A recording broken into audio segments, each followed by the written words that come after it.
Cute একটা বাগান বিলাসী যে ছোট চারাটি, এই চারাটির পেছনে একটা কাহিনী রয়েছে, একটা মজার কাহিনী। আর সেটি হচ্ছে মজারও বলবো, একটু কষ্ট একটু।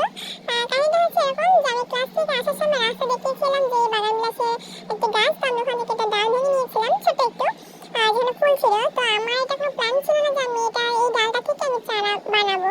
তো বাসায় এসে দেখতেছি আমার ছাদেতে এই গাছ নেই, তো আমাকে এটা লাগবেই লাগবে। তো আমি কি করলাম যে একটু আশা নিয়ে যে আদৌ হবে কি হবে না আমি তো জানতাম না, তো আমি তো লাগিয়েছিলাম। বাট লাগানোর 2 দিনের মাথায় প্রচুর বৃষ্টি হয়, বৃষ্টির কারণে আমার টবে পুরো পানির জন্য একদম একাকার হয়ে যায়, মানে একদম কি একটা অবস্থা।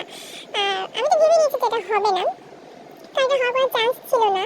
তো 2 দিন পর আবার দেখতেছি না একটু কুশি বের হয়েছে, বাট কুশিতে অল্প একটু বের হওয়ার পরে আবার গাছটা শুকিয়ে গেছিল, মানে ওটা হবে না এরকম।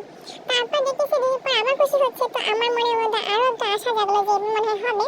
তো অবশেষে আস্তে আস্তে বড় হতে হতে আমার এই চারাটা দেখেন এত কিউট একটা চারা হয়েছে, পুরো ফুলে ভরে গিয়েছে, আপনারা দেখতে পাচ্ছেন।